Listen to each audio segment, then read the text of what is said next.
सत्त्वमूर्तये पुंसां पुनः पारमहंस्याश्रमे व्यवस्थितानाम् अनुमृग्यताशुषे स्वस्ति श्रीरस्तु मे शस्तं निस्तुला निस्तुलात् पुनः वस्तुनो वस्तुनो नित्यं समस्तव्यस्तयोगतः यस्य प्रचण्डतपसा श्रुतिगीतवृत्तस्तुष्टो हरिः किल वशं वदतामवाप श्रीमध्वसन्मतपयोनिधिपूर्णचन्द्रः श्रीविष्णुतीर्थमुनिराट्मुदमातनोतु श्रीगुरुभ्यो नमः हरिः ओम्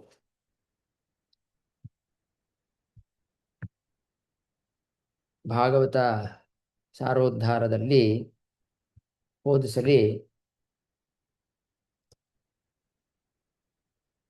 ಬಿಂಬೋಪಾಸಕ ಗುರುಪ್ರಾಪ್ತಿ ಪ್ರಕರಣ ಅಂತ ಶುರುವಾಗಿತ್ತು.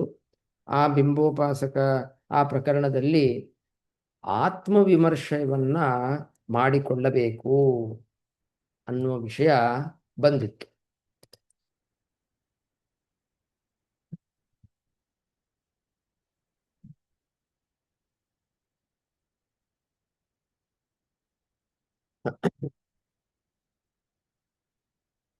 ಆ ಆತ್ಮೋಪಾಸನೆ ಆತ್ಮ ವಿಮರ್ಶೆ ಮಾಡಬೇಕಾದ್ರೆ ಒಟ್ಟು 14 ಪ್ರಶ್ನೆಗಳು ಬಂದಿತ್ತು.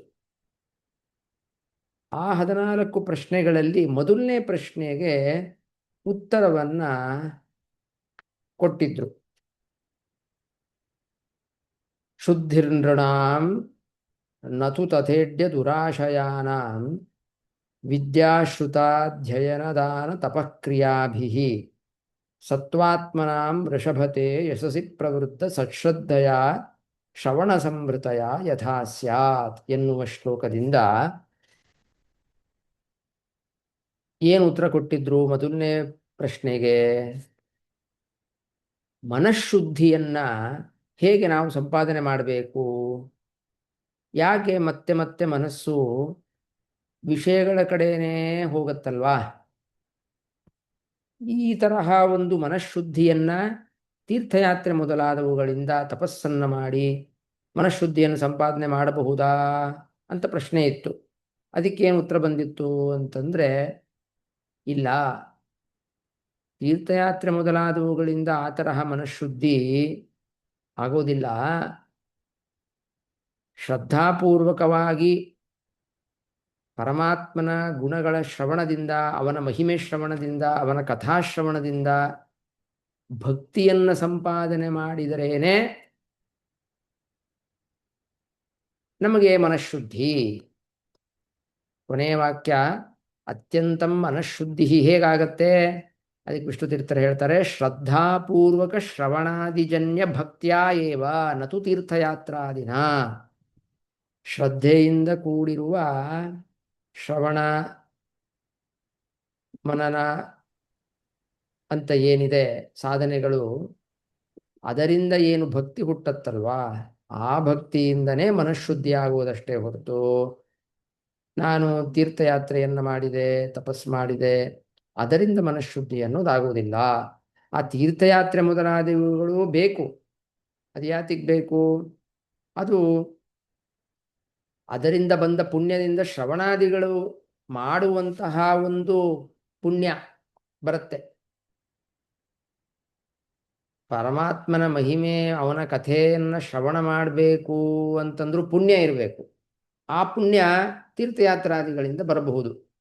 ಆದರೆ ಮನಃಶುದ್ಧಿ ಅನ್ನೋದು ಪರಮಾತ್ಮನ ಶ್ರವಣದಿಂದ ಹುಟ್ಟಿದ ಭಕ್ತಿ. ಭಕ್ತಿಯಿಂದಲೇ ಮನಃಶುದ್ಧಿ. ಆ ಭಕ್ತಿ ಹೀಗೆ ಹುಟ್ಟಬೇಕು, ಶ್ರದ್ಧಾಪೂರ್ವಕವಾದ ಶ್ರವಣದಿಂದ ಹುಟ್ಟಬೇಕು ಅಂತ ಮೊದಲನೇ ಒಂದು ಶಂಕಾಗೆ ಉತ್ತರ ಕೊಟ್ಟಿದ್ರು. ಇವಾಗ ಎರಡನೇ ಶಂಕ. ಸಂಕೀರ್ತ್ಯಮಾನೋ ಭಗವಾನನಂತಹ ಶ್ರುತಾನುಭಾವೋ ವ್ಯಸನಂ ಹಿ ಪುಂಸಾಂ ಪ್ರವಿಶ್ಯ ಚಿತ್ತಂ ವಿಧುನೋತ್ಯಶೇಷಂ ಯಥಾ ತಮೋರ್ಕೋ ಭ್ರಮಿವಾತಿ ವಾತಃ. ಎರಡನೇ ಶಂಕಾಗೆ ಉತ್ತರ ಕೊಡ್ತಾ ಇದ್ದಾರೆ. ಏನಪ್ಪ ಎರಡನೇ ಶಂಕ ಇತ್ತು? ಆ 14ರಲ್ಲಿ ಎರಡನೇದೇನು ಅಂತ ಕೇಳಿದ್ರೆ, ಮನಸ್ಸಿಗೆ ನೆಮ್ಮದಿ ಹೇಗೆ ಬರ್ಲಿಕ್ಕೆ ಸಾಧ್ಯ? ಅಂದ್ರೆ ಮನಃಶುದ್ಧಿ ಒಂದು, ಆ ಮನಸ್ಸು ಮತ್ತೆ ಮತ್ತೆ ವಿಷಯಗಳ ಕಡೆ ಹೋಗುತ್ತೆ, ಅದು ಮೊದಲನೇ ಪ್ರಶ್ನೆ. ಎರಡನೇ ಪ್ರಶ್ನೆ, ಮನಸ್ಸಿಗೆ ನೆಮ್ಮದಿ ಬೇಕು. ಇವಾಗ ಏನಾಗಿದೆ ಮನಸ್ಸು ಅಂತ ಕೇಳಿದ್ರೆ, ಇದಮಸ್ತಿ ಇದಂಚ ನಾಸ್ತಿ ಇದಂ ಗತಂ ಇದಂ ಮೃತಂ ಇತ್ಯಾದಿನ ನಾನಾ ವ್ಯಸನಾನಿ ಭವಂತಿ ಅಂತ ಹಿಂದೆ ಹೇಳಿತ್ತು. ಓ ಇದಿದೆ, ಇದು ಹೋಯಿತು, ಅಯ್ಯೋ ಇದು ನನಗೆ ಇಷ್ಟವಾದದ್ದು ಹೊರಟೋಯ್ತಲ್ಲ ಅಂತ, ಹೀಗೆ ಬಹಳ ಮನಸ್ಸಿಗೆ ನೋವು, ನಾನಾ ವ್ಯಸನಗಳು, ದುಃಖಗಳು. ಅದರಿಂದ ಯಾವುದಾದ್ರು ಒಂದು ಮನಸ್ಸು ಒಂದು ಪ್ರೀತ್ಯಾಸ್ಪದವಾದ ವಸ್ತುವನ್ನು ಹಿಡ್ಕೊಂಡ್ಬಿಟ್ಟಿದ್ರೆ, ಅದರ ಮೇಲೆ ಆಸೆ ಇದ್ದರೆ, ಆ ವಸ್ತು ಹೋಗ್ಬಿಟ್ರೆ ಮನಸ್ಸಿಗೆ ದುಃಖ. ಆ ದುಃಖ ಎಲ್ಲ ಹೇಗೆ ಕಳ್ಕೊಳ್ಳೋದು? ಅದೇನೋ ತೀರ್ಥಯಾತ್ರೆಯಿಂದ ಅಂತಹ ದುಃಖಗಳು ಹೋಗುತ್ತಾ ಅಂತ ಪ್ರಶ್ನೆ ಮಾಡಿದ್ದು. ಅದಕ್ಕೆ ಎರಡನೇ ಉತ್ತರ. ಅದಕ್ಕೆ ಉತ್ತರ ಏನಪ್ಪ? ಸಂಕೀರ್ತ್ಯಮಾನೋ ಭಗವಾನನಂತಹ ಎನ್ನುವ ಶ್ಲೋಕ. ಅದರ ಪದಚ್ಛೇದ: ಸಂಕೀರ್ತ್ಯಮಾನ ಭಗವಾನ್ ಅನಂತಃ ಶ್ರುತಾನುಭಾವ ವ್ಯಸನಂ ಹಿ ಪುಂಸಾಂ ಪ್ರವಿಶ್ಯ ಚಿತ್ತಂ ವಿಧುನೋತಿ ಅಶೇಷಂ ಯಥಾ ತಮಃ ಅರ್ಕಃ ಅಭ್ರಂ ಇವ ಅತಿವಾತಃ ಅಂತ ಪದಚ್ಛೇದ. ಸಾಮಾನ್ಯ ಅರ್ಥ ಏನು ಅಂದರೆ, ಭಗವಾನ್ ಅನಂತಹ ಪರಮಾತ್ಮ ಏನಿದ್ದಾನೆ ಅವನು ಸಂಕೀರ್ತ್ಯಮಾನ, ಅವನ ಮಾಹಾತ್ಮ್ಯ, ಅವನ ಕಥಾ ಅಂತೇನಿದೆ ಅದನ್ನು ಸಂಕೀರ್ತನೆ ಮಾಡೋದು, ಹೇಳೋದು, ಹಾಡೋದು. ಅದು ದೇವರನಾಮ ಆಗಿರಬಹುದು, ಅಥವಾ ಪ್ರವಚನ ಆಗಿರಬಹುದು, ಅಥವಾ ಬೇರೆಯವರಿಗೆ ಪಾಠ ಹೇಳ್ತಾ ಇರಬಹುದು.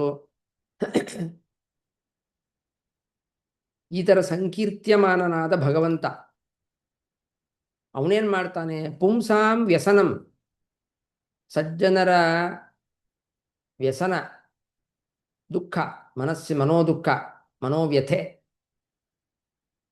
ಇದನ್ನೇನು ಮಾಡ್ತಾನವನು? ವಿಧುನೋತಿ, ನಾಶ ಮಾಡ್ತಾನೆ. ಅಂದರೆ ಆ ದುಃಖವನ್ನು ಪರಿಹಾರ ಮಾಡ್ತಾನೆ ಅಂತ ಅರ್ಥ. ಹೇಗೆ? ಚಿತ್ತಂ ಪ್ರವಿಶ್ಯ, ಮನಸ್ಸನ್ನು ಪ್ರವೇಶ ಮಾಡಿ, ಅಶೇಷಂ ವಿಧುನೋತಿ, ಎಲ್ಲ ದುಃಖಗಳನ್ನು ಕೂಡ ಪರಿಹಾರ ಮಾಡ್ತಾನೆ. ಅದಕ್ಕೆ ದೃಷ್ಟಾಂತ, ಎರಡು ದೃಷ್ಟಾಂತ ಕೊಟ್ಟಿದ್ದಾರೆ. ಯಥಾ ತಮಃ ಅರ್ಕಂ, ಯಥಾ ತಮಃ ಅರ್ಕಃ, ಅರ್ಕಃ ತಮಃ ಇವ. ಅರ್ಕ ಅಂದರೆ ಸೂರ್ಯ, ಸೂರ್ಯನು ತಮಃ ಅಂದರೆ ದ್ವಿತೀಯ ವಿಭಕ್ತಿ, ತಮಸ್ಸನ್ನು ಹೇಗೆ ನಾಶ ಮಾಡ್ತಾನೋ ಒಂದು. ಇನ್ನೊಂದು ಅತಿವಾತಃ ಅಭ್ರಂ ಇವ. ಅತಿವಾತಃ ಅಂತಂದರೆ ಜೋರಾದ ಬಿರುಗಾಳಿ, ವಾತ ಅಂದರೆ ಗಾಳಿ, ಅತಿವಾತಃ ಅಂದರೆ ಬಿರುಗಾಳಿ. ಜೋರಾಗಿ ಗಾಳಿ ಬಂದರೆ ಏನಾಗುತ್ತೆ?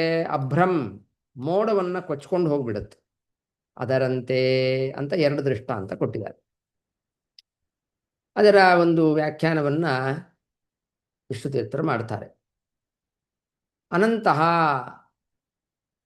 ಅನಂತಹ ಅಂದ ಕೂಡಲೇ ಅಂತ ಇಲ್ಲದೆ ಇರುವನು, ಅದು ನಿಜ. ಯಾರು ಅಂತ ಗೊತ್ತಾಗಲ್ಲ, ಅದಕ್ಕೆ ಭಗವಾನ್ ಹರಿಹಿ ಅಂತ ಇಟ್ಕೊಳ್ಬೇಕು. ಭಗವಾನ್ ಅನಂತಹ ಪರಮಾತ್ಮನು, ಅವನು ವಿಶೇಷಣ ಏನಪ್ಪ? ಶ್ರುತಾನುಭಾವ ಅಂತ ಒಂದು ವಿಶೇಷಣ ಇದು. ಅನುಭಾವ, ಅನುಭವ ಅಲ್ಲ ಇದು, ಅನುಭಾವ. ಅನುಭವ ಅಂದರೆ ಎಕ್ಸ್ಪೀರಿಯನ್ಸ್, ಅನುಭಾವ ಅಂದರೆ ಮಹಿಮೆ ಅಂತ ಅರ್ಥ. ಅವನಲ್ಲೊಂದು, ಪರಮಾತ್ಮನಲ್ಲಿ ಒಂದು ಮಹಿಮೆ ಇದೆ, ಏನೋ ಒಂದು ಶಕ್ತಿ ಇದೆ.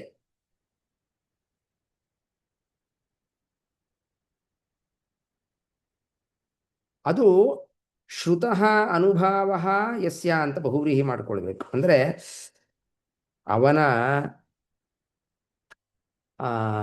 ಶಕ್ತಿ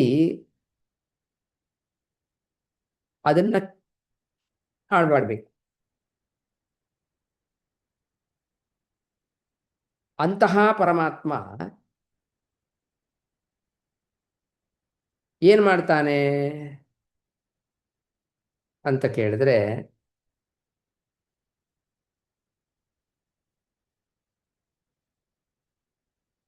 ಯೈಹಿ ಸಂಕೀರ್ತ್ಯಮಾನ, ಯೈಹಿ ಅಂತ ಪದ ಇಲ್ಲ. ಅದಕ್ಕೆ ವಿಷ್ಣು ತೀರ್ಥರು ಏನು ಮಾಡ್ಕೊಂಡಿದ್ದಾರೆ, ಯಾರಿಂದ ಕೇಳಲ್ಪಡಬೇಕು ಅಂತಲೇ ಇಲ್ಲ. ಶ್ಲೋಕದಲ್ಲಿ ಏನಿದೆ, ಸಂಕೀರ್ತ್ಯಮಾನ ಶ್ರುತಾನುಭಾವ ಪರಮಾತ್ಮ, ಯಾರಿಂದ ಕೇಳಲ್ಪಡುವ, ಸಂಕೀರ್ತನೆ ಮಾಡಲ್ಪಡುವ ಭಗವಂತ. ಯಾರಿಂದ? ಅದಿಲ್ವೇ ಇಲ್ಲ. ಅದಕ್ಕೆ ವಿಷ್ಣು ತೀರ್ಥರು ಹಚ್ಕೊಡಿ ಅದನ್ನು, ಯಾವ ಸಜ್ಜನರಿಂದ ಅಂತರ್ಥ.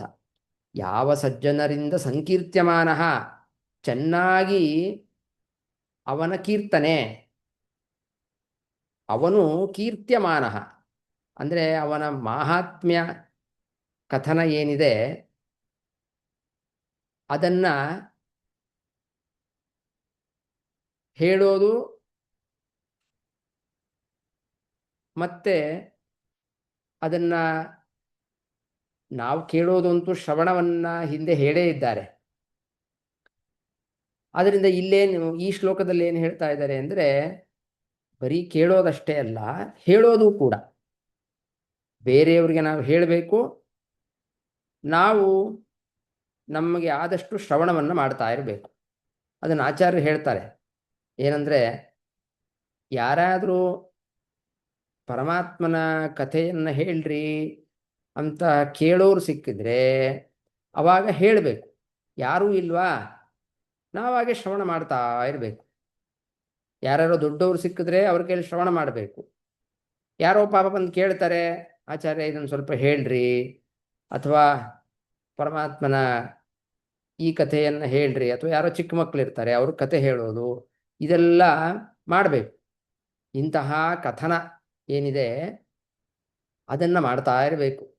ಹೀಗೆ ಸೇವಿಸಲ್ಪಟ್ಟ ಆ ಪರಮಾತ್ಮ ಏನು ಮಾಡ್ತಾನೆ, ತೇಷಾಂ ಪುಂಸಾಂ, ಅಂತಹ ಸಜ್ಜನರಿಗೆ ಅವನೇನು ಮಾಡ್ತಾನೆ, ಚಿತ್ತಂ ಪ್ರವಿಶ್ಯ, ಅವರ ಮನಸ್ಸನ್ನು ಪ್ರವೇಶ ಮಾಡ್ತಾನೆ. ಹೇಗೆ ಪ್ರವೇಶ ಮಾಡ್ತಾನೆ? ಅದೇ ನಾವು ಕೇಳ್ತಾ ಇರ್ತೀವಲ್ಲ, ಕಿವಿಯಿಂದ ಪ್ರವೇಶ ಮಾಡ್ತಾನವನು ಅಂತ ಭಾಗವತದಲ್ಲಿದೆ. ಈ ಶ್ಲೋಕ ಅಲ್ಲ, ಇನ್ನೂ ಒಂದು ಶ್ಲೋಕ ಇದೆ. ಪರಮಾತ್ಮ ನಮ್ಮ ಮನಸ್ಸೊಳಗೆ ಹೇಗೆ ಪ್ರವೇಶ ಮಾಡ್ತಾನೆ? ಶ್ರವಣ ಮಾಡುತ್ತಾ ಇರೋದ್ರಿಂದ ಕಿವಿಯಿಂದ ಪ್ರವೇಶ ಮಾಡ್ತಾನೆ. ಬಾಯಲ್ಲಿ ಅವನ ಮಾಹಾತ್ಮ್ಯ ಕಥನವನ್ನು ಮಾಡ್ತಾ ಇದ್ರೆ ಬಾಯಿಯಿಂದ ಪ್ರವೇಶ ಮಾಡ್ತಾರೆ. ಕಣ್ಣಿಂದ ನೋಡ್ತಾ ಇದ್ರೆ ಕಣ್ಣಿನಿಂದ ಪ್ರವೇಶ ಮಾಡ್ತಾನೆ. ಹೀಗೆ ಇಂದ್ರಿಯಗಳಿಂದನೇ ಅವನು ಪ್ರವೇಶ ಮಾಡ್ತಾನೆ. ಮಾಡಿ ಏನಾಗತ್ತೆ, ತತಃ ಪ್ರಸನ್ನ ಸನ್, ಅವನು ಸಂತೋಷ ಪಡ್ತಾನೆ. ಏನಪ್ಪ, ನನ್ನ ಮಹಿಮೆಯನ್ನು, ನನ್ನ ಗುಣಗಾನವನ್ನು ಮಾಡ್ತಾ ಇದ್ದಾನಲ್ಲ ಇವನು ಅಂತ ಅವನು ಪ್ರಸನ್ನನಾಗಿಬಿಟ್ರೆ ಸಾಕು. ಕಿಮಲಭ್ಯಂ ಭಗವತಿ ಪ್ರಸನ್ನೇ ಶ್ರೀನಿಕೇತನೆ. ಪರಮಾತ್ಮ ನಮ್ಮ ಮೇಲೆ ಪ್ರಸನ್ನನಾಗೋದು ಅಂದರೆ ನಮ್ಮ ಎಲ್ಲ ಇಷ್ಟಾರ್ಥಗಳು ಸಿದ್ಧ ಆಗತ್ತೆ ಅಂತ ಅರ್ಥ. ಪ್ರಸನ್ನನಾಗಿ ಏನು ಮಾಡ್ತಾನವನು? ಅರ್ಕಃ ತಮಃ ಯಥಾ, ಸೂರ್ಯ ಅಂತ ಬಂದರೆ ತಮಸ್ಸು ಇರಲಿಕ್ಕೆ ಜಾಗ ಇದೆಯಾ? ಇಲ್ಲ. ಜೋರಾಗಿ ಗಾಳಿ ಬಂದರೆ ಮೋಡ ಒಂದು ಕಡೆ ಇರ್ಲಿಕ್ಕೆ ಸಾಧ್ಯನಾ? ಇಲ್ಲ. ಹಾಗೆ ಅಶೇಷಮಪಿ, ಶ್ಲೋಕದಲ್ಲಿ ಅಶೇಷಂ ಅಂತಿದೆ, ಅದಕ್ಕೆ ವ್ಯಸನಂ ಅಂತ ಹಚ್ಕೊಳ್ಬೇಕು ವಿಶೇಷವನ್ನು. ಸಮಸ್ತವಾದ ವ್ಯಸನವನ್ನು ವಿಧುನೋತಿ, ಪರಿಹಾರ ಮಾಡ್ತಾನೆ.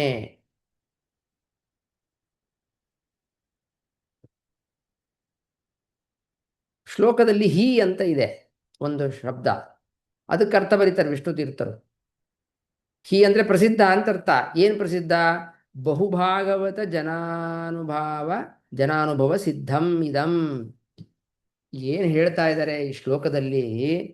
ಪರಮಾತ್ಮನ ಗುಣಗಾನವನ್ನು ಮಾಡೋದು, ಕೇಳೋದು, ಇದರಿಂದ ಏನಾಗತ್ತೆ? ಚಿಂತೆ ಹೋಗತ್ತೆ ಅಂತ ಇದೆ. ಇದು ಎಲ್ಲರಲ್ಲೂ ಅನೇಕ ಹಿರಿಯರ ಅನುಭವದಲ್ಲಿದೆ ಇದು ಅಂತ ಆ ಹಿ ಶಬ್ದ ಹೇಳ್ತಾ ಇದೆ ಅಂತ.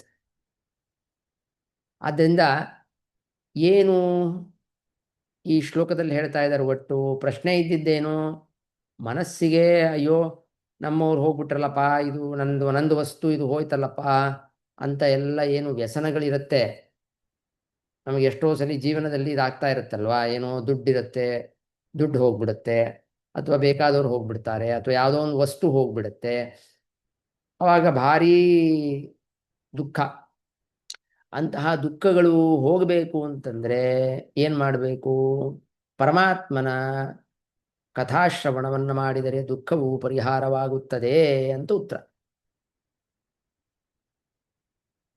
ಇದಲ್ಲದೇನೆ ವಿಷ್ಣುತೀರ್ಥರು ಒಂದು ಬರೀತಾರೆ, ಅನೇನ ಲಭ್ಯ ಶೌಚಾಕ್ಯ ಭಾಗವತ ಧರ್ಮಸ್ತು ಪ್ರದರ್ಶತೆ ತದವಸರ. ಇದರಿಂದ ಇನ್ನೂ ಒಂದು ವಿಷಯವನ್ನು ತೋರಿಸ್ತಾ ಇದ್ದಾರೆ ವಿಷ್ಣುತೀರ್ಥರು. ಏನಂದ್ರೆ, ಶೌಚ ಅಂತ ಒಂದು ಭಾಗವತ ಧರ್ಮ. ಶೌಚ ಅಂತಂದ್ರೆ ಮುಂದೆ ಬರುತ್ತೆ ಧರ್ಮೋಪದೇಶ ಪ್ರಕರಣದಲ್ಲಿ. ಕೇವಲ ಹೊರಗಿನ ಶೌಚ ಅಲ್ಲ. ಹೊರಗೆ ನಾವು ಸೋಪ್ ಹಾಕೊಂಡ್ವಿ, ಮಣ್ಣು ಹಚ್ಕೊಂಡು ತೊಳ್ಕೊಂಡ್ವಿ, ಭಾಳ ಕ್ಲೀನ್ ಆಗಿದ್ದೇವೆ, ನಮ್ಮ ಸುತ್ತಮುತ್ತ ಎಲ್ಲ ಮನೆ ಎಲ್ಲ ತುಂಬ ಏನು ಕೊಳೆನೂ ಇಲ್ಲ, ಭಾರಿ ಕ್ಲೀನಾಗಿ ಇಟ್ಟಿದ್ದೇವೆ, ಅಷ್ಟೇ ಅಲ್ಲ, ಮನಸ್ಸಿನ ಶುದ್ಧಿ ಅದು ಶೌಚ ಅಂತ ಅರ್ಥವನ್ನು ಹೇಳ್ತಾರೆ. ಈ ವಿಷ್ಣುತೀರ್ಥರು ಹೇಳ್ತಾರೆ, ಈ ಸಂಕೀರ್ತನೆಯಿಂದ ಭಗವನ್ನಾಮ ಸಂಕೀರ್ತನೆ, ಭಗವನ್ ಮಹಿಮಾ ಸಂಕೀರ್ತನೆ, ಇದರಿಂದ ಏನಾಗತ್ತಪ್ಪ ಅಂತಂದ್ರೆ ಒಳಗಿನ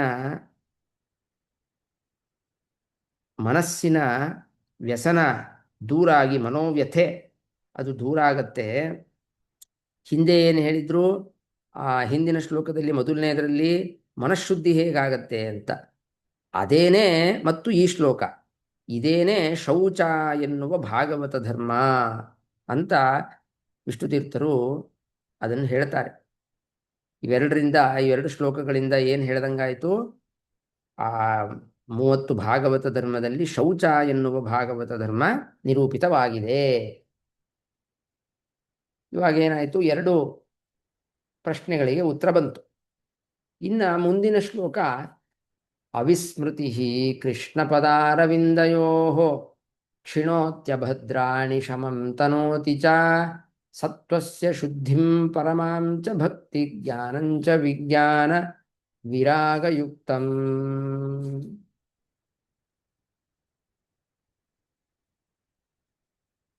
ಪದಚ್ಛೇದ ಅವಿಸ್ಮೃತಿ ಕೃಷ್ಣ ಪದಾರವಿಂದಯೋ ಕ್ಷಿಣೋತಿ ಅಂತ ಬಿಡಿಸ್ಕೊಳ್ಬೇಕು. ಅಭದ್ರಾಣಿ ಶಮಂ ತನೋತಿ ಚ ಸತ್ವಸ್ಯ ಶುದ್ಧಿಂ ಪರಮಾಂ ಚ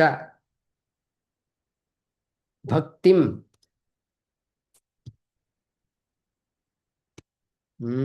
ಭಕ್ತಿಂ ಜ್ಞಾನಂಚ ವಿಜ್ಞಾನ ವಿರಾಗಯುಕ್ತಂ.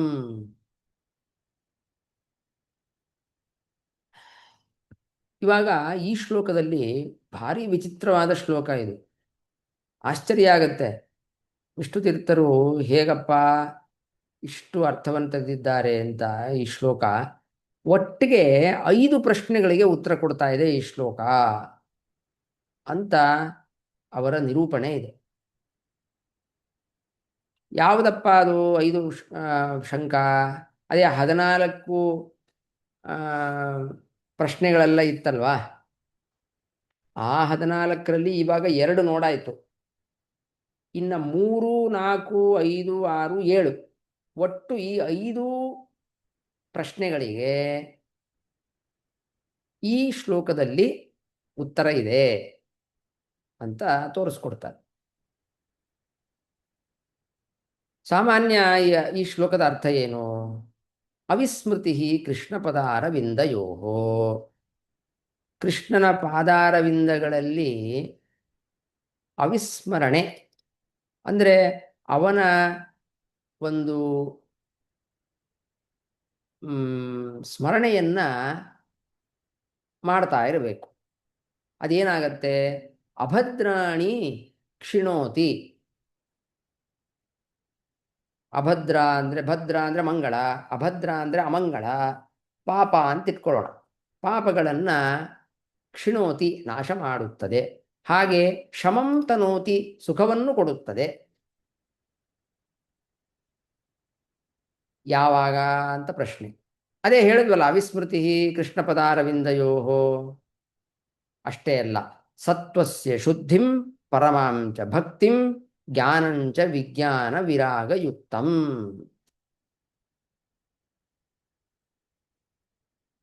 ಇದು ಸ್ವಲ್ಪ ನಿಧಾನಾಗಿ ಅರ್ಥ ಮಾಡ್ಕೊಳ್ಬೇಕು.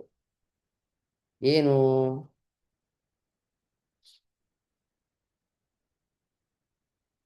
ಪರಮಾತ್ಮನ ಪಾದಕಮಲಗಳನ್ನು ಸದಾ ಸ್ಮರಣೆ ಮಾಡಬೇಕು ಅಂತ ಒಂದು. ಅಷ್ಟೇ ಅಲ್ಲ,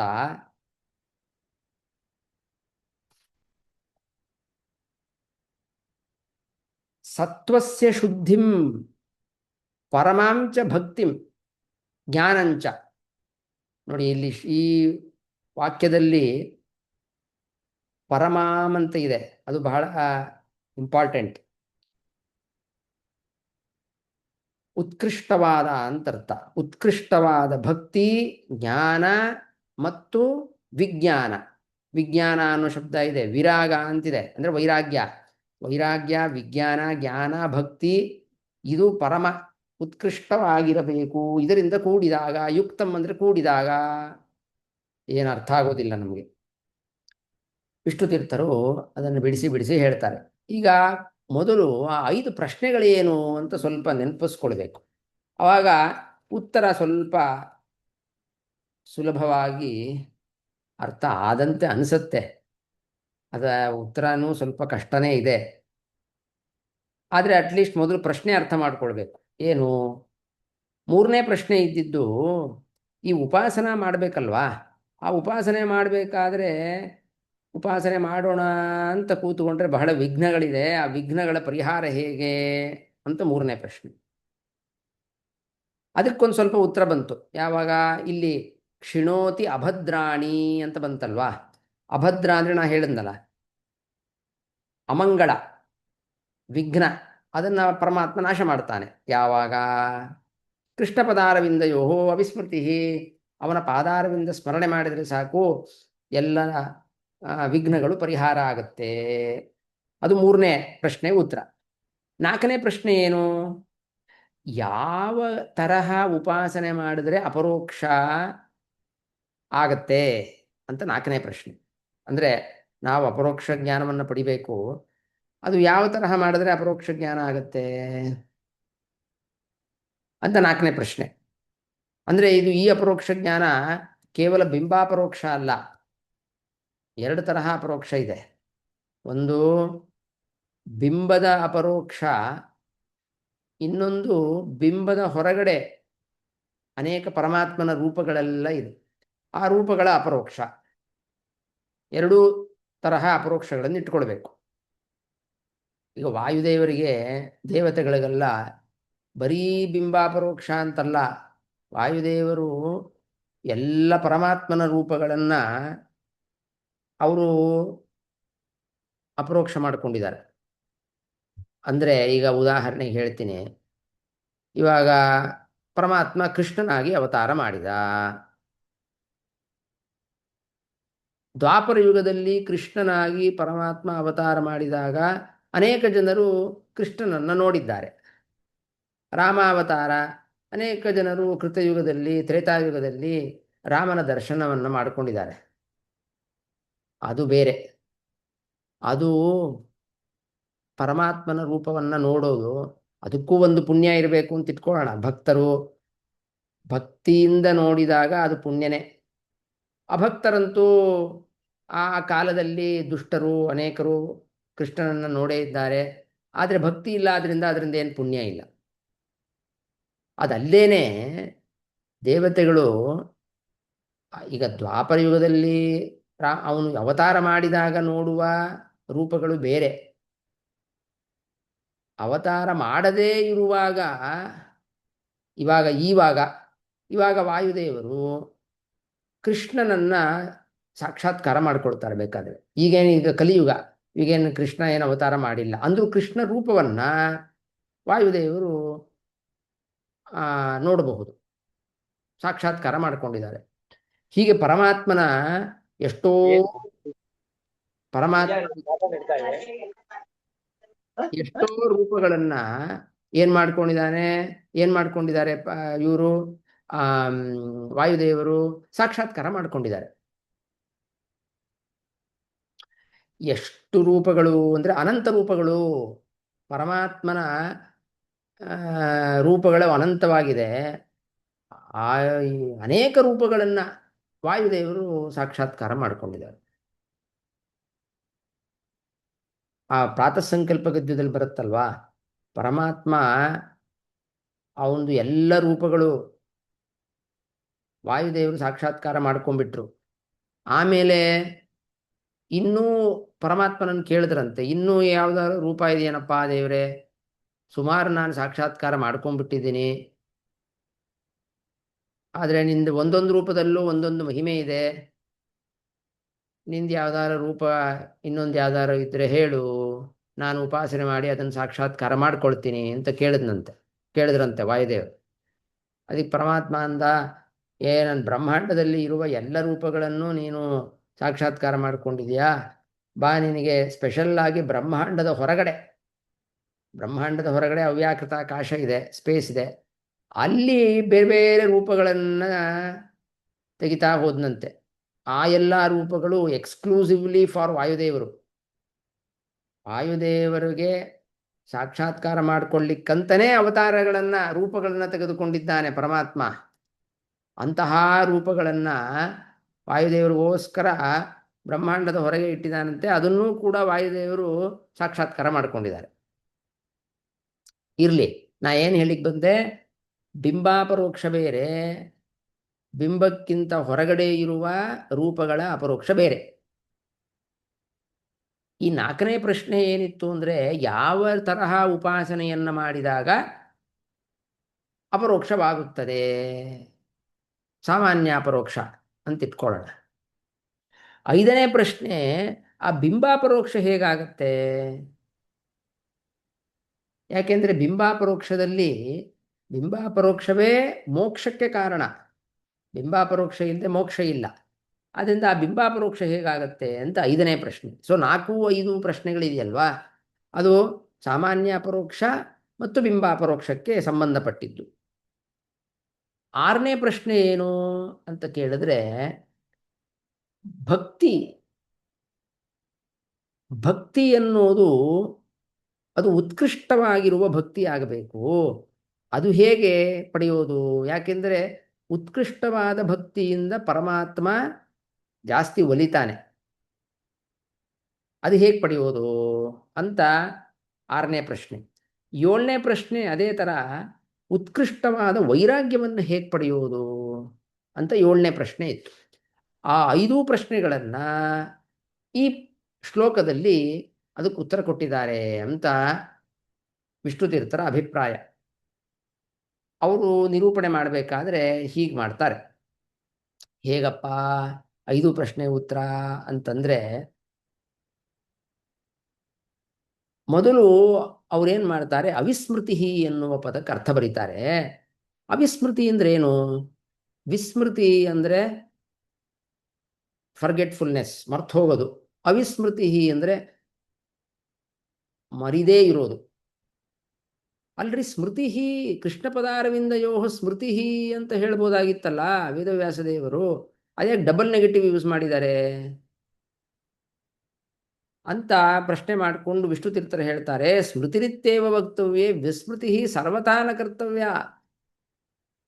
ಅದು 2 ಡಬಲ್ ನೆಗೆಟಿವ್ ಇಟ್ಟಿದ್ರಿಂದ ಅದು ಪರಮಾತ್ಮನ ವಿಸ್ಮರಣೆಯನ್ನ ಮಾಡಲೇಬಾರದು ಅಂತ ತೋರಿಸೋದಿಕ್ಕೆ. ಅಂದ್ರೆ ಎಲ್ಲ ಕಾಲದಲ್ಲೂ ಕೂಡ ಪರಮಾತ್ಮನ ಸ್ಮರಣೆಯನ್ನ ಮಾಡ್ತಾ ಇರಬೇಕು ಅಂತ ಅರ್ಥ. ಈಗ ಏನಾಗುತ್ತೆ, ಧ್ಯಾನ ಉಪಾಸನೆ ಅಂತೆಲ್ಲ ಬಂತು. ಆಯಿತು, ಉಪಾಸನೆ ಅಂತಂದ್ರೆ ಪರಮಾತ್ಮನ ನಿರಂತರ ಧ್ಯಾನ, ಅದು ಒಳಗಡೆ ಸೂಕ್ಷ್ಮ ರೂಪ ಅಂತೇನಿದೆ ಅದರ ಉಪಾಸನೆಯನ್ನು ಮಾಡಬೇಕು, ಒಂದೊಂದೇ ಅವಯವಗಳ ಉಪಾಸನೆ ಮಾಡಬೇಕು, ಹೀಗೆಲ್ಲ ಬಂತು ಧ್ಯಾನ ಪ್ರಕರಣದಲ್ಲಿ. ಅದು ಧ್ಯಾನಕ್ಕೆ ಕೂತಿರ್ಬೇಕಾದ್ರೆ, ಧ್ಯಾನ ಬಿಟ್ಟು ನಾನು ಏನೋ ಸ್ನಾನ ಮಾಡ್ತಾ ಇದ್ದೀನಪ್ಪ, ಅಥವಾ ಏನೋ ಓಡಾಡ್ತಾ ಇದ್ದೀನಿ, ಊಟ ಮಾಡ್ತಾ ಇದ್ದೀನಿ, ಇದೆಲ್ಲ ಬೇರೆ ಬೇರೆ ಕಾರ್ಯಗಳಲ್ಲಿ ನಾವು ವ್ಯಾಪೃತರಾದಾಗ ಅವಾಗ ಅವಾಗಲೂ ಪರಮಾತ್ಮನ ಸ್ಮರಣೆ ಇರಬೇಕು. ಅದು ಧ್ಯಾನಾವಸ್ಥೆಯಲ್ಲಿ ಏನಿಲ್ಲ ಆವಾಗ.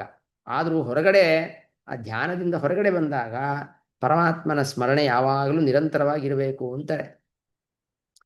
ವಿಷ್ಣು ತೀರ್ಥರ ಅನುಷ್ಠಾನ ಅನುಸಂಧಾನ ಅದು ಮುಂದೆ ಎಲ್ಲ ಬರುತ್ತೆ. ಹೇಗೆ ಹೇಗೆ ಅನುಸಂಧಾನ ಮಾಡಬೇಕು ಅಂತೆಲ್ಲ ಹೇಳ್ತಾರೆ. ಅವ್ರು ಬೇರೆ ಬೇರೆ ಗ್ರಂಥಗಳಲ್ಲೂ ಹೇಳಿದ್ದಾರೆ ಇದನ್ನ. ಇರಲಿ, ನಮಗೇನು ಬೇಕೀಗ ಅವಿಸ್ಮೃತಿ ಅನ್ನುವ ಪದ, ಸ್ಮರಣೆಯನ್ನ ಯಾವಾಗಲೂ ಮಾಡಬೇಕು. ಸ್ಮೃತಿರಪಿನ ಕಾದಾಚಿತ್ಕಿ, ಯಾವಾಗಲೂ ಒಂದ್ಸರಿ ಸ್ಮರಣೆ ಮಾಡಿದ್ರೆ ಅದು ಪ್ರಯೋಜನ ಇಲ್ಲ. ಇನ್ನೇನು ಮಾಡಬೇಕು? ಅದರಲ್ಲಿ ಆದರ ಇರಬೇಕು. ಆದರ ಇರಬೇಕು ಅಂದ್ರೆ ಏನು? ಪ್ರೀತಿ ಇರಬೇಕು. ಇವಾಗ ದುರ್ಯೋಧನನು ಕೃಷ್ಣನ ಸ್ಮರಣೆ ಮಾಡ್ತಾನೇ ಇದ್ದಪ್ಪ, ಆದರೆ ಅದರಲ್ಲಿ ಆದರ ಇಲ್ಲ.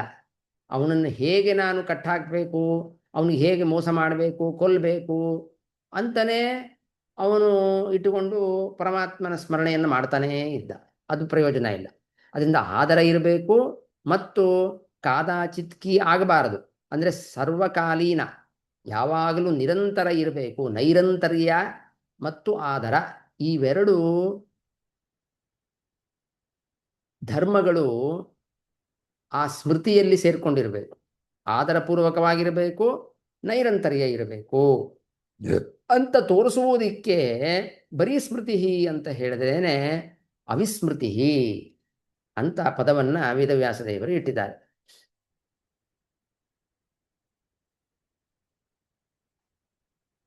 ಆಮೇಲೆ ವಿಷ್ಣುತೀರ್ಥರು ಹೇಳ್ತಾರೆ, ಕೃಷ್ಣ ಪದಾರವಿಂದಯೋ ಅವಿಸ್ಮೃತಿ ಏಕಾಏವ ಸರ್ವತ್ರ ಉಪಾಯ. ಈ 5 ಪ್ರಶ್ನೆಗಳು ಬಂತಲ್ವಾ, ಈ 5 ಪ್ರಶ್ನೆಗಳಿಗೆ ನೋಡ್ರಿ ಸಾಮಾನ್ಯ ಪರಿಹಾರ ಇಷ್ಟೇ ರೀ. ಏನು? ಪರಮಾತ್ಮನ ನಿರಂತರವಾದ ಸ್ಮರಣೆ. ನಿರಂತರ ಅನ್ನೋ ಕಡೆ ಎರಡೂ ಇಟ್ಕೊಳ್ಬೇಕು. ಆದರಪೂರ್ವಕವಾಗಿ ಮತ್ತು ನೈರಂತರ್ಯ. ಆದರ ಇರಬೇಕು, ನೈರಂತರ್ಯ ಇರಬೇಕು. ಇಂತಹ ಪರಮಾತ್ಮನ ಸ್ಮರಣೆ ಅಂತ ಏನಿದೆಯಲ್ವಾ, ಅವನ ಪಾದಾರವಿಂದ ಸ್ಮರಣೆ, ಅದು ಎಲ್ಲದಕ್ಕೂ ಉಪಾಯ ರೀ. ಈ 5 ಪ್ರಶ್ನೆಗಳಿಗೆ ಅದೇ ಉತ್ತರ ಅಂತ ಫಸ್ಟ್ ಒಂದು ಬ್ಲ್ಯಾಂಕೆಟ್ ಸ್ಟೇಟ್ಮೆಂಟ್ ಕೊಟ್ಬಿಟ್ರು. ಆಮೇಲೆ ಸ್ಪೆಸಿಫಿಕ್ ಆಗಿ ಆ 5 ಪ್ರಶ್ನೆಗಳಿಗೆ ಒಂದೊಂದೇ ವಾಕ್ಯದಲ್ಲಿ ಉತ್ತರ ಕೊಡ್ತಾ ಬರ್ತಾರೆ. ಶುರು ಮಾಡ್ತಾರೆ ಅವರು, ಯಾ ನಿರಂತರಂ ಕ್ರಿಯಮಾಣ ಉಪಾಸನ ಸಾಯೇವ ತತಃ ಅಧಿಕಂ ಕ್ರಿಯಮಾಣ ಕೃಷ್ಣಪದಾರವಿಂದಯೋ ಅವಿಸ್ಮೃತಿ ಸ್ವವಿಘ್ನ ಪ್ರಾಪಕಾಣಿ ಪಾಪಾನಿ ನಾಶಯತಿ ಇತಿ ಪ್ರಥಮಾಯಾ ಶಂಕಾಯಾ ಪರಿಹಾರ. ಪ್ರಥಮಾ ಶಂಕ ಅಂದರೆ ಮೊದಲನೇ ಪ್ರಶ್ನೆ ಅಂತ ಅರ್ಥ ಅಲ್ಲ. ಆ 5ರಲ್ಲಿ ಮೊದಲನೇದು ಅಂದರೆ 3ನೇ ಪ್ರಶ್ನೆ ಅಂತ ಅರ್ಥ. 3ನೇ ಪ್ರಶ್ನೆ ಏನಿತ್ತು? ವಿಘ್ನಗಳು, ನಾನು ಉಪಾಸನೆ ಮಾಡಬೇಕು, ವಿಘ್ನಗಳು ಬರುತ್ತೆ, ಏನು ಮಾಡಬೇಕು? ಅದಕ್ಕೆ ಉತ್ತರ, ಹೌದಪ್ಪ ನೀವು ಉಪಾಸನೆ ಮಾಡ್ತೀರಾ, ಆ ಉಪಾಸನೆ ಮಾಡಲಿಕ್ಕೆ ವಿಘ್ನಗಳು ಬರುತ್ತಲ್ವಾ, ನೀವೇನು ಮಾಡಬೇಕು? ಆವಾಗ ಕೃಷ್ಣ ಪದಾರವಿಂದವನ್ನು ಸ್ಮರಣೆ ಮಾಡಬೇಕು. ಅಂದರೆ ನಾ ಹೇಳಿದ್ನಲ್ಲ, ಉಪಾಸನೆ ಮಾಡಬೇಕಾದ್ರಂತೂ ಸ್ಮರಣೆ ಆಗ್ತಾನೆ ಇರುತ್ತೆ, ಅದಲ್ಲ. ಕಿಂತು ಏನು? ಉಪಾಸನೆಯ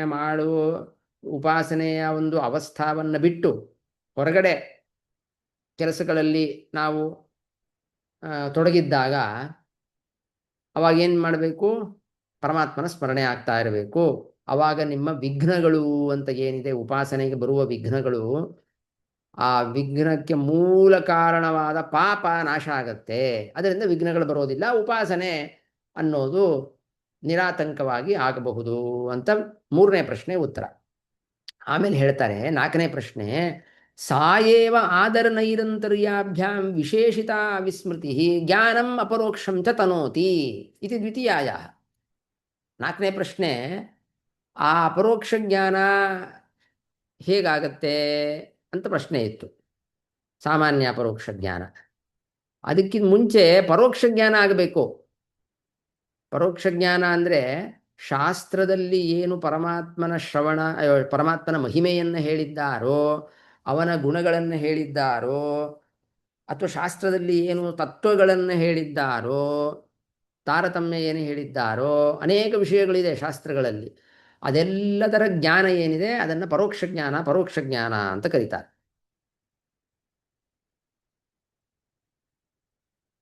ಅದೇ ತತ್ವಗಳು ಯಾವಾಗ ನಮಗೆ ಸಾಕ್ಷಾತ್ಕಾರ ಅಂದರೆ ಅದು ಎಕ್ಸ್ಪೀರಿಯನ್ಸ್ ಆಗಬೇಕು.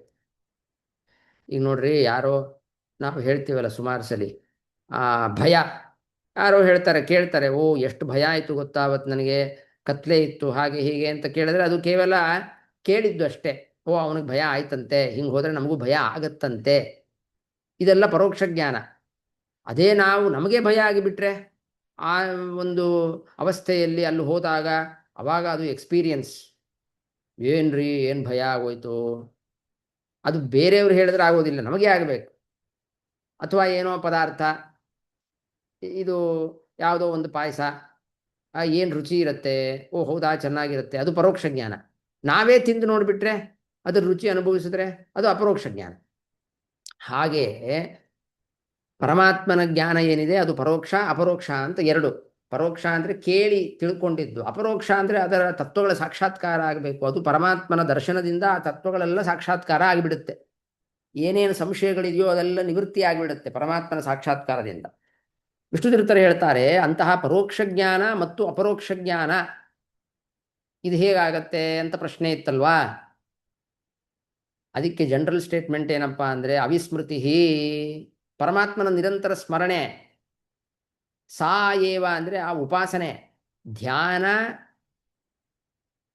ಅದನ್ನು ಬಿಟ್ಟರೆ ಪರಮಾತ್ಮನ ನಿರಂತರ ಸ್ಮರಣೆ ಇರಬೇಕು. ಆದರ ಮತ್ತು ನೈರಂತರ್ಯ ಇರುವ ಪರಮಾತ್ಮನ ಸ್ಮರಣೆ ಇದೆಯಲ್ವಾ, ಇದು ಪರೋಕ್ಷ ಜ್ಞಾನಕ್ಕೂ ಕಾರಣ, ಅಪರೋಕ್ಷ ಜ್ಞಾನಕ್ಕೂ ಕಾರಣ. ಅಂದರೆ ಏನರ್ಥ ಆಯ್ತೀಗ, ಪರೋಕ್ಷ ಜ್ಞಾನ ಪಡಿಬೇಕಾದರೂ ಕೂಡ ಧ್ಯಾನ ಬೇಕು ಅಂತ ಆಯ್ತೀಗ. ಅಂದರೆ ಧ್ಯಾನದಲ್ಲೇ ಎರಡು ತರಹ ಇಟ್ಕೊಳ್ಬೇಕು. ಸೂಕ್ಷ್ಮ ರೂಪಗಳ ಧ್ಯಾನ ಅಂತ ಹಿಂದೆ ಏನು ಬಂತು ಧ್ಯಾನ ಪ್ರಕರಣದಲ್ಲಿ, ಅದು ಪರಮಾತ್ಮನ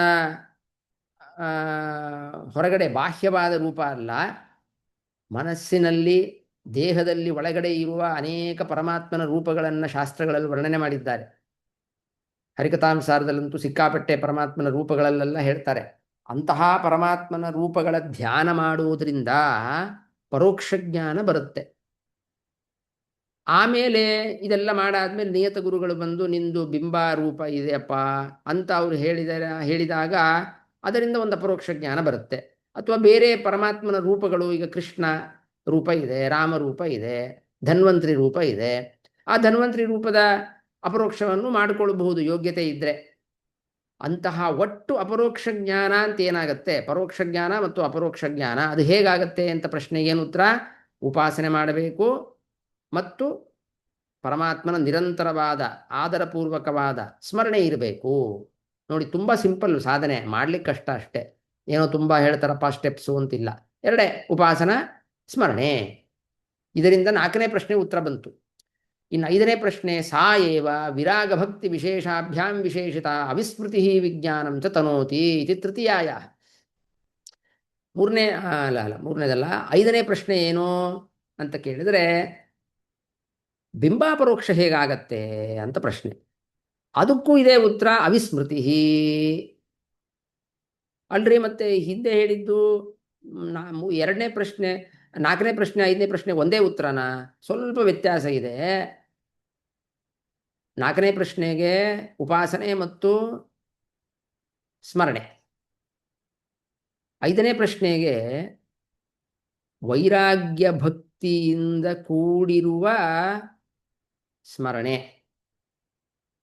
ಯಾಕೆ ಅಂತ ಕೇಳಿದ್ರೆ, ಈ ಬಿಂಬಾಪರೋಕ್ಷ ಇದೆಯಲ್ವಾ, ಆ ಬಿಂಬಾಪರೋಕ್ಷ ಆಗಬೇಕು ಅಂದರೆ ಜ್ಞಾನ ಭಕ್ತಿ ವೈರಾಗ್ಯಗಳು ಬೇಕು ಅಂತ ಹೇಳ್ತಾ ಇರ್ತೀವಲ್ವಾ. ಅಲ್ಲಿ ಜ್ಞಾನ ಅಂತಂದರೆ ಪರೋಕ್ಷ ಜ್ಞಾನ ಇಟ್ಟುಕೊಳ್ಬೇಕು. ಅದು ಹಿಂದಿನ ಸ್ಟೆಪ್ಪಲ್ಲಿ ಬಂತು. ಅಂದರೆ 4ನೇ ಪ್ರಶ್ನೆಗೆ ಹೇಳಿದರು ಪರೋಕ್ಷ ಜ್ಞಾನ ಬರುತ್ತೆ ಅಂತ. ಆಮೇಲೆ ಭಕ್ತಿ ವೈರಾಗ್ಯ ಬೇಕು, ಅದನ್ನು ಇವಾಗ ಹೇಳ್ತಾ ಇದ್ದಾರೆ. ಅಂದರೆ ಭಕ್ತಿ ವೈರಾಗ್ಯಗಳು ಬಿಂಬಾಪರೋಕ್ಷಕ್ಕೆ ಹೆಚ್ಚಿರಬೇಕು ಅಂತಾಯಿತು. ಆ ಬಿಂಬಾಪರೋಕ್ಷ ಆಗಬೇಕಾದರೆ ಪರೋಕ್ಷ ಜ್ಞಾನ ಭರ್ತಿ ಇರಬೇಕು, ಸಂಪೂರ್ಣ ಆಗಿರಬೇಕು ಯೋಗ್ಯತೆಗೆ ತಕ್ಕಂತೆ, ಮತ್ತು ವೈರಾಗ್ಯ ಇರಬೇಕು, ಭಕ್ತಿ ಇರಬೇಕು. ಅದಕ್ಕೆ ಇಲ್ಲೊಂದು ವಿಶೇಷ ಅನ್ನೋ ಪದವನ್ನು ಇಟ್ಟಿದ್ದಾರೆ. ವಿರಾಗ ಭಕ್ತಿ ವಿಶೇಷ. ವಿಶೇಷ ಅಂದರೆ ಸ್ಪೆಷಲ್ ಅಂತ ಅರ್ಥ ಅಲ್ಲ, ವಿಶೇಷ ಅಂದರೆ ಟೈಪ್ ಅಂತ ಅರ್ಥ. ಟೈಪ್ ಅಂದರೆ ಅಂದರೆ ಈಗ ಭಕ್ತಿನಲ್ಲೇ ಅನೇಕ ವಿಧವಾದ ಭಕ್ತಿ, ನವವಿಧವಾದ ಭಕ್ತಿ ಕೇಳಿದಿರಲ್ವಾ? ಭಾಗವತದೆಲ್ಲ ಬಂದಿದೆ. ಶ್ರವಣಂ ಕೀರ್ತನಂ ವಿಷ್ಣೋ ಸ್ಮರಣಂ ಪಾದಸೇವನಂ ಅರ್ಚನಂ ವಂದನಂ ದಾಸ್ಯಂ ಸಖ್ಯಮಾತ್ಮ ನಿವೇದನಂ ಅಂತ ಪ್ರಹ್ಲಾದರಾಜರು ಹೇಳಿದ್ದಾರೆ. ಅದೆಲ್ಲ ಭಕ್ತಿಯ ಟೈಪ್ಸ್ ಅನ್ನೋದಕ್ಕಿಂತ ಭಕ್ತಿಗೆ ಸೂಚಕವಾದ ಅನೇಕ ಧರ್ಮಗಳು ಅವೆಲ್ಲ. ಈ ವಿಶೇಷ ಅಂತಂದರೆ ಟೈಪ್. ಈಗ ಪುರುಷ ವಿಶೇಷ ಅಂದ್ರೆ ಏನು ಗೊತ್ತಾ? ಸ್ಪೆಷಲ್ ಪುರುಷ ಅಂತ ಅರ್ಥ ಅಲ್ಲ, ಎ ಟೈಪ್ ಆಫ್ ಪುರುಷ ಅಂತ ಅರ್ಥ. ಪುರುಷ ಅಂದರೆ ಅದು ಗಂಡಸು ಆಗಿರ್ಬೋದು, ಹೆಂಗಸು ಆಗಿರ್ಬೋದು, ಅಥವಾ ಬ್ರಾಹ್ಮಣನಾಗಿರ್ಬೋದು, ಕ್ಷತ್ರಿಯ ಆಗಿರ್ಬೋದು, ಅಥವಾ ಶೂದ್ರ ಆಗಿರ್ಬೋದು.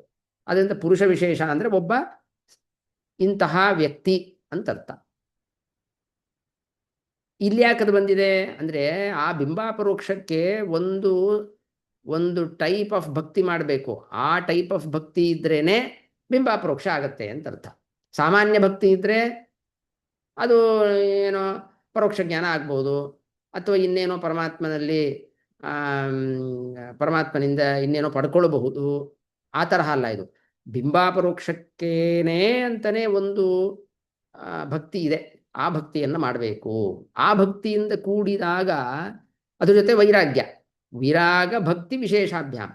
ಆ ವಿಶೇಷ ಅನ್ನೋದು ವಿರಾಗ ವಿಶೇಷಕ್ಕೂ ಇಟ್ಕೊಳ್ಬೇಕು, ಭಕ್ತಿ ವಿಶೇಷಕ್ಕೂ ಇಟ್ಕೊಳ್ಬೇಕು. ಎ ಟೈಪ್ ಆಫ್ ವಿರಾಗ, ವೈರಾಗ್ಯ, ಎ ಟೈಪ್ ಆಫ್ ಭಕ್ತಿ.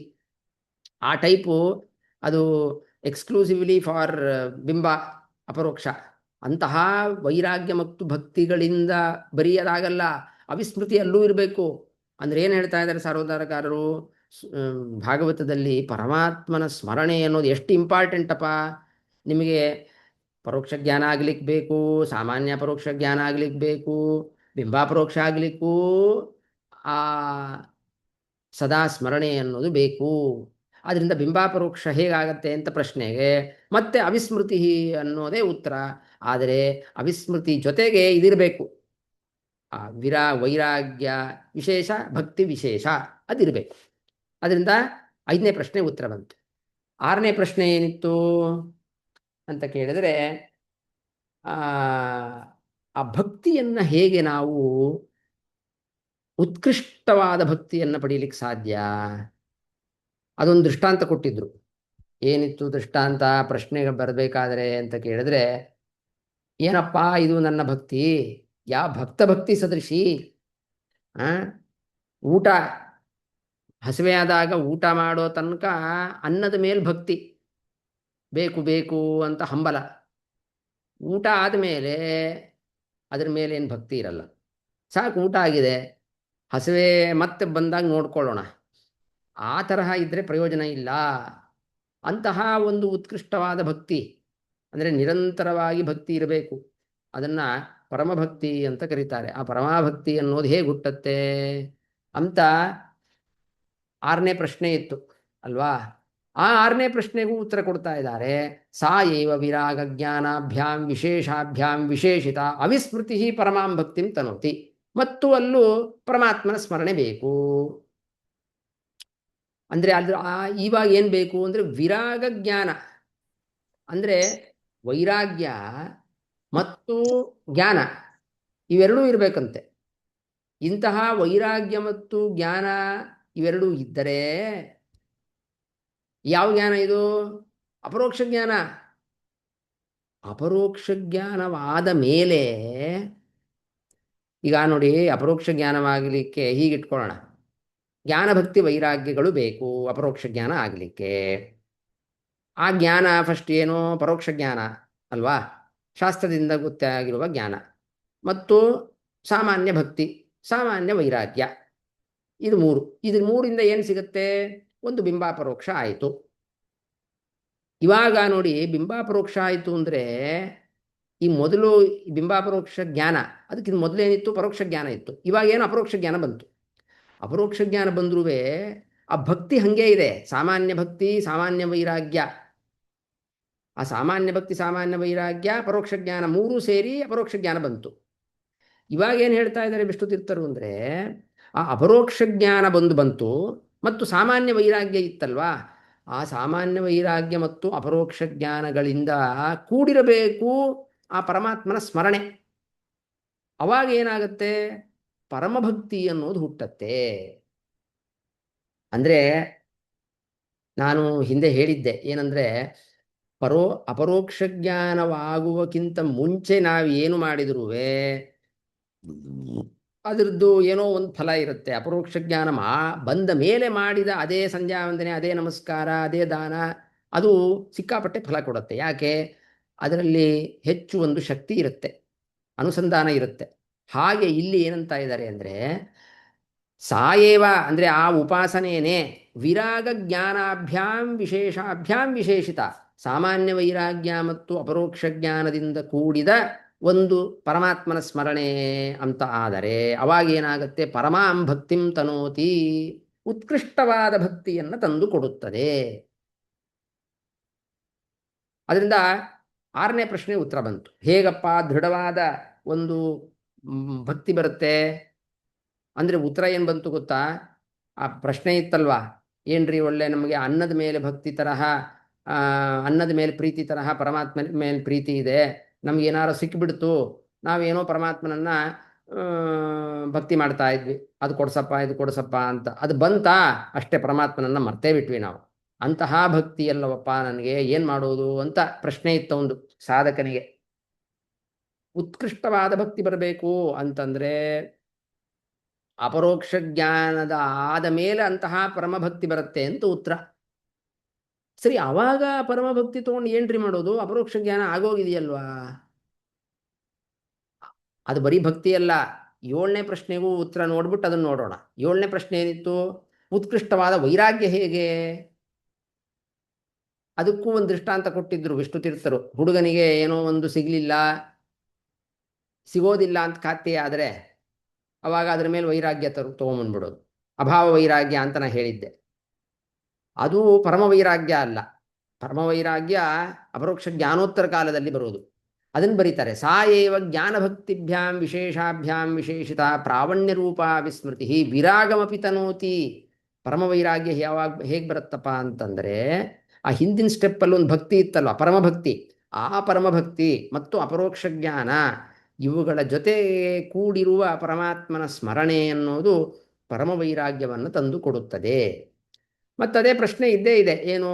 ಅಲ್ಲ, ಅಪರೋಕ್ಷ ಜ್ಞಾನ ಆದಮೇಲೆ ಭಕ್ತಿ ಮತ್ತು ಪರಮಭಕ್ತಿ ಪರಮವೈರಾಗ್ಯ ತಗೊಂಡೇನು ಮಾಡೋದು ಅಂತಂದರೆ, ಅಪರೋಕ್ಷ ಜ್ಞಾನ ಆದಾಗ ಅಪರೋಕ್ಷ ಜ್ಞಾನ ಆಯಿತು, ಆ ಸಾಧಕನಿಗೆ ಮೋಕ್ಷ ಅನ್ನೋದು ನಿಶ್ಚಯ.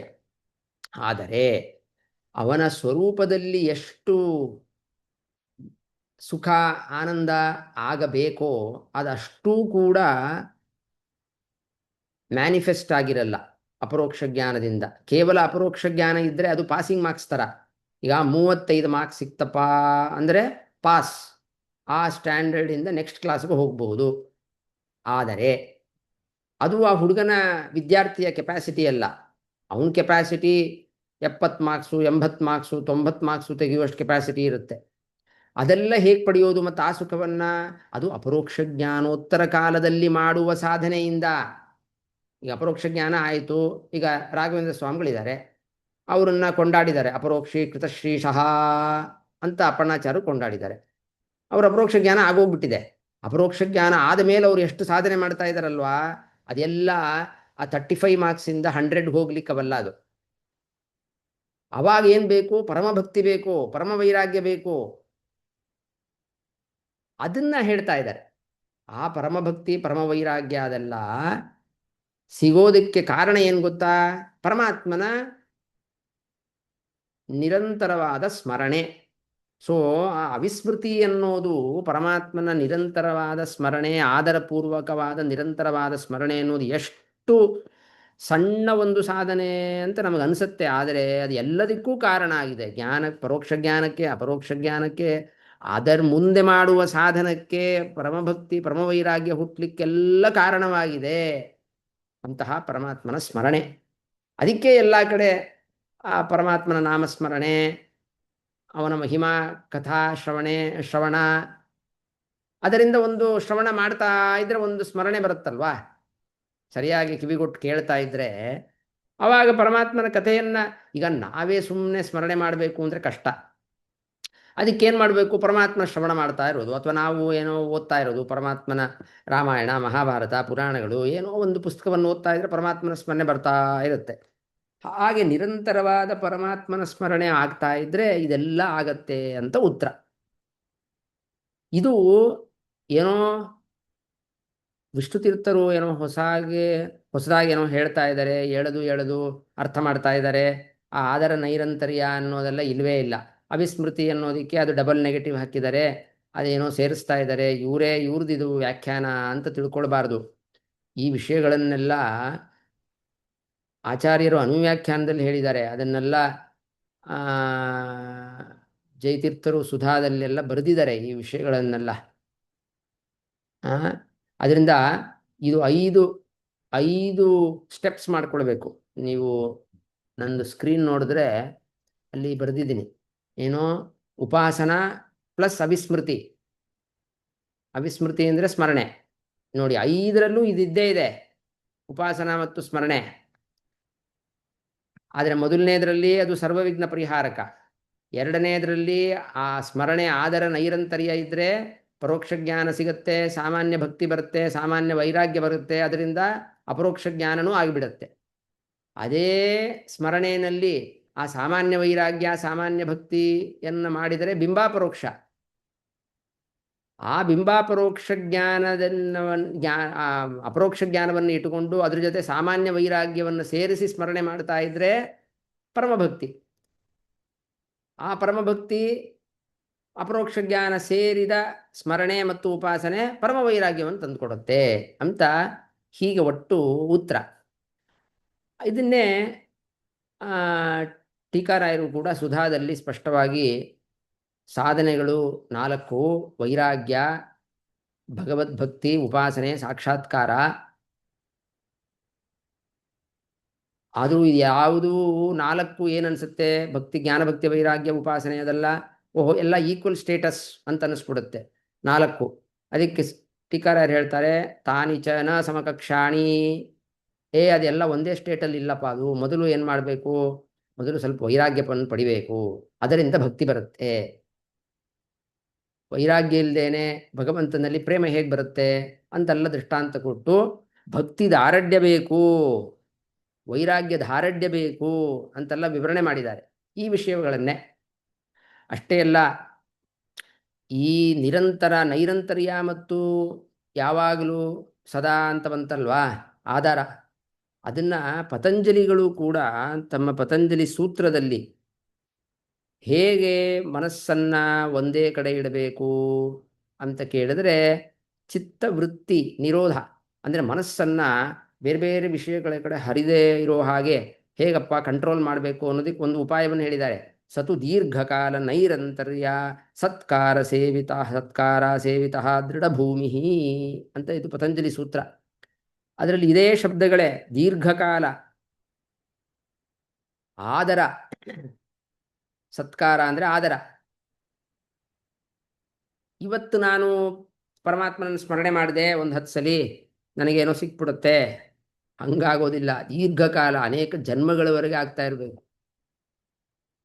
ಇದೇ ಶಬ್ದಗಳನ್ನೇ ಟೀಕಾರಾಯರು ಸುಧಾದಲ್ಲೂ ಇಟ್ಟಿದ್ದಾರೆ ನೋಡಿ. ಇಲ್ಲಿ ಸುಧಾದಲ್ಲಿ ಆದರ ನೈರಂತರ್ಯಾಭ್ಯಾಂ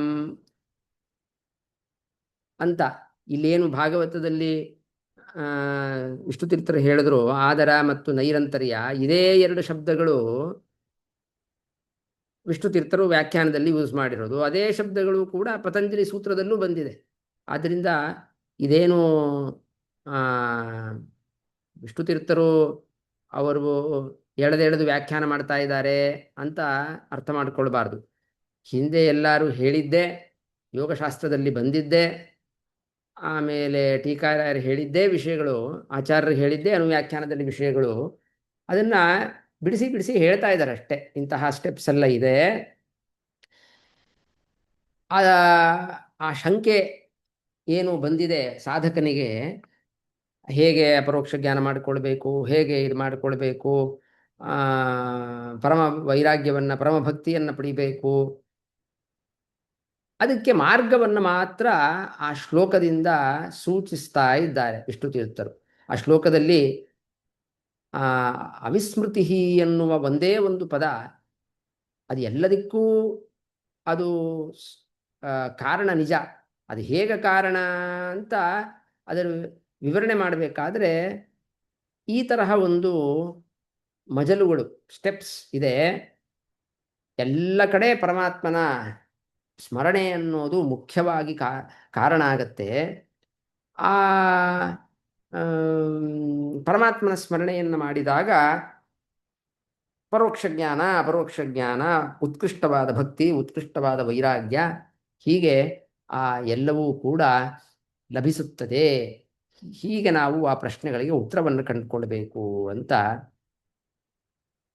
211ನೇ ಶ್ಲೋಕದಲ್ಲಿ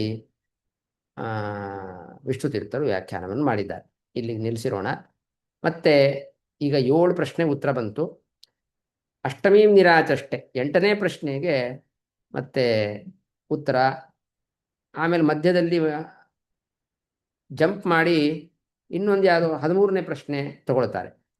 ಅದಾದ್ಮೇಲೆ ವಾಪಸ್ ಬರ್ತಾರೆ. ಹೀಗೆ ಅವರು ಒಂದು ಕ್ರಮ ಬಹಳ ವಿಚಿತ್ರವಾಗಿದೆ ವಿಷ್ಣು ತೀರ್ಥರ ಕ್ರಮ ಉತ್ತರ ಹೇಳೋದ್ರಲ್ಲೂ ಕೂಡ. ಅದನ್ನು ಮತ್ತೆ ಮುಂದಿನ ವಾರಗಳಲ್ಲಿ ನೋಡೋಣ. ಶ್ರೀಕೃಷ್ಣ ಅರ್ಪಣಮಸ್ತು. ಹರಯೇ ನಮಃ.